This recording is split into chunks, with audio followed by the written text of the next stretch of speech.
Selamat pagi untuk kawan-kawan JKLPK dan keluarga Indonesia. Ya, saya ingin sampaikan dulu situasi di Jakarta. Saat ini sedang dalam keadaan prihatin karena PPDB penerimaan murid yang saat ini sedang jadi permasalahan, di mana banyak ribuan anak-anak saat ini kehilangan kesempatan belajar karena sebuah kriteria dan persyarat yang tidak adil, di mana penerimaan zona donasi, jarak dan sebagainya itu didominasi dan dikedepankan dengan menggunakan prasyarat usia, dan ini mengakibatkan dampak yang sangat luar biasa. Sampai hari ini sudah ada 4 orang anak yang melakukan percobaan bunuh diri.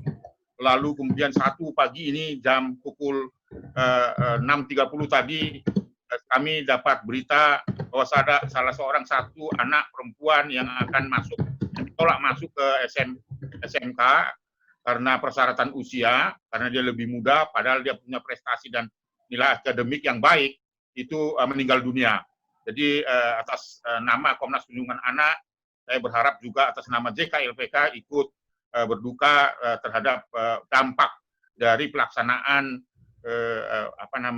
PBDB atau penerimaan murid siswa baru tahun akademik 2020 yang begitu arogan yang dilakukan oleh pemerintah DKI. Jadi ini berhubungan juga dengan diskusi kita pagi hari ini. Saya kira pemaparan yang sangat luar biasa, semua bersepakat karena hasil temuan kita bukan saja 80%, 94% bahwa sesungguhnya sekolah tatap muka itu belum bisa diberikan kesempatan dibuka begitu. Karena apa? Karena terus terang saja saya langsung sadar ke persoalan bahwa bangsa Indonesia saat ini dua hal belum bisa memberikan jaminan perlindungan bagi warga negaranya, apalagi negara ini sudah menyatakan bahwa situasi virus corona adalah bencana non alam yang menjadikan bencana dunia dan bahkan bencana nasional. Maka sebenarnya pendekatan-pendekatan yang harus dilakukan adalah bagaimana melindungi masyarakat. Tetapi sampai hari ini virus corona itu masih terus ada di Indonesia dan belum berlalu. Bahkan pemerintah Indonesia, bahkan dunia belum menemukan vaksin ya untuk COVID-19. Oleh karena itu tidak ada alasan untuk tidak melindungi masyarakat, khususnya pada sektor pendidikan.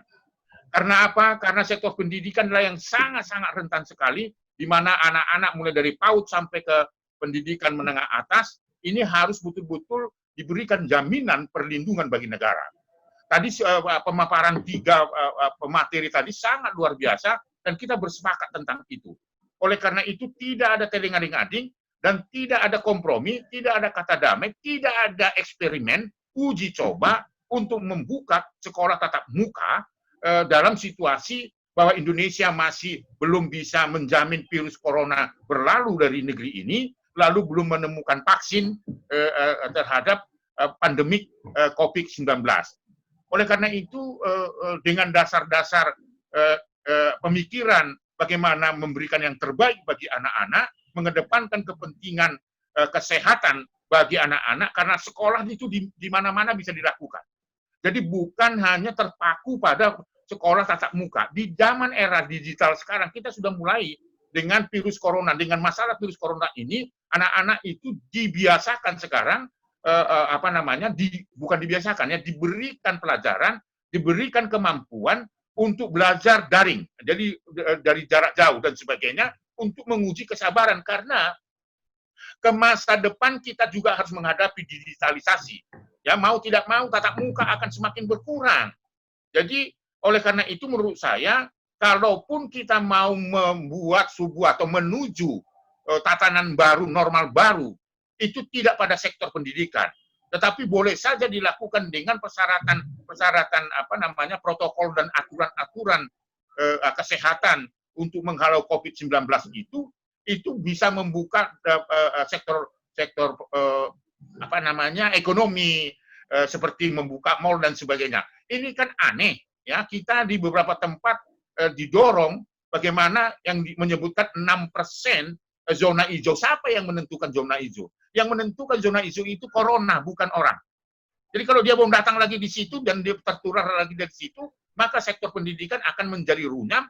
Dan kalau kita tidak mau kehilangan generasi yang saat ini jutaan anak-anak, tentu kita harus betul-betul memberikan perlindungan secara khusus bagi anak-anak kita.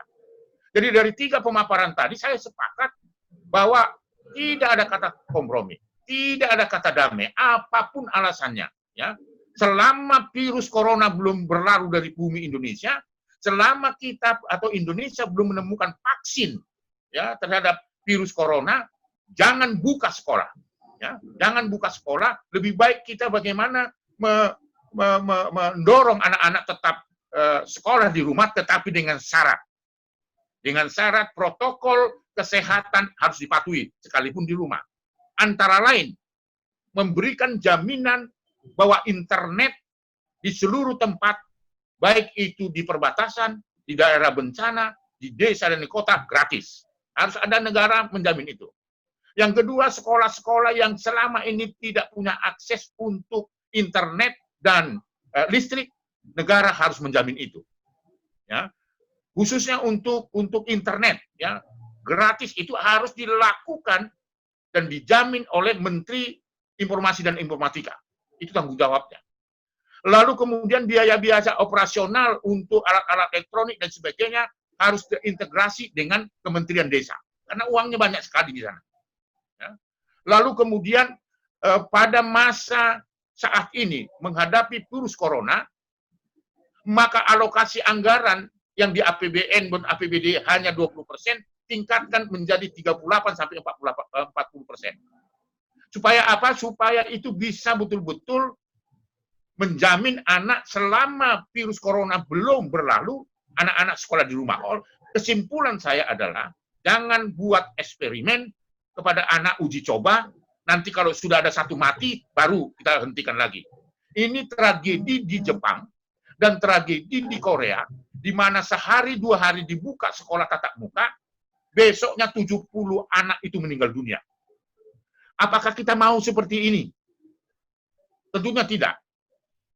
Garda terdepan adalah kita sebagai pegiat-pegiat perlindungan anak menyatakan tidak dibuka selama belum ada jaminan virus corona itu berlalu dan vaksin itu ada. Siapa yang menyatakan sembuh? Tidak ada yang sembuh. Vaksinnya aja belum ditemukan kok kita bilang ada yang sembuh. Sembuh dari mana? Jangan dibodoh-bodohin masyarakat. Bahwa dia ketika dia diisolasi selama 1 minggu, 2 minggu, dengan demikian imunitasnya meningkat, maka itulah yang melawan corona itu. Bukan vaksin. Karena kita belum temu. Nah, yang sangat rentan itu adalah pada dunia anak-anak. Jadi kalau kita, seperti tadi kan disebutkan, belum ada jaminan bahwa protokol ya kesehatan COVID-19 itu bisa dibuat di sekolah-sekolah. Sebelum corona saja, toiletnya sekolah-sekolah negeri atau sekolah-sekolah itu tidak betul-betul tidak higienis. Nggak ada kan di ruang lokal cuci tangan. Tidak ada toilet kan di dalam kelas. Yang ada kan di luar. Itu artinya berinteraksi. Jadi kalau virusnya ada di situ, anak berinteraksi itu, pulang ke rumah, dia bawa virus, maka matilah satu keluarga. Kita akan kehilangan satu generasi. Jadi kesimpulan saya, ya dalam situasi sikap dan sehat ini, maaf kalau saya harus bernada tinggi untuk mengatakan ini, karena kepentingan terbaik anak harus dilindungi oleh siapapun. Jadi narasumber tadi mengatakan itu adalah pembenaran. Bukan hanya 80%, 94% bahwa Indonesia belum bisa terbebas dari virus corona. Saya kira ini kesimpulan saya ingin sampaikan bahwa tidak ada alasan.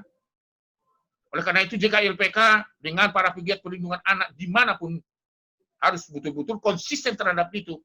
Jangan dibuka. Karena sekolah di mana aja. Tadi disebutkan ada event ilih, dan sebagainya, sekolah di alam dan sebagainya. Karena di dalam situasi virus corona aja, saya tadi memulai dari peristiwa di DKI Jakarta. Bagi anak sekarang tidak ada gunanya prestasi. Bagi anak yang ingin meningkatkan pendidikannya, tidak perlu nilai akademik. Yang diperlukan hanya batas usia. Anda bisa bayangkan sekarang ini SMP, masuk SMA, semua anak-anak yang sudah umur tua. Cukup saja penentuan batasan usia pada saat masuk SD. Dulu saya waktu kecil, untuk menentukan saya bisa masuk SD, kalau saya tidak tahu umur saya, tangan saya balik ke kuping saya. Oleh karena itu saya kira, dengan situasi sekarang ini, janganlah paksakan kehendak dari orang-orang yang tidak memahami dan tidak punya perspektif terhadap perlindungan anak. Komnas Perlindungan Anak akan menjadi garda terdepan. Karena hari ini kita cukup mendapatkan kabar yang begitu sedih. Banyak anak-anak sekarang melakukan percobaan bunuh diri karena tidak diterima di sekolah negeri yang dia inginkan, hanya karena persyaratan usia. Saya paham betul bahwa di Jawa Tengah bisa melaksanakan itu dengan baik. Nah, persoalannya sekarang adalah bagaimana masyarakat dan anak-anak di Jawa Timur. Saya pesan kepada Ibu Kofifa sebagai Gubernur Jawa Timur, jangan buka sekolah tatap muka di dalam situasi sekarang. Itu permintaan dari Komnas Perlindungan Anak. Karena kedepankanlah kepentingan terbaik anak atas kesehatan, laksanakan juga pendidikan.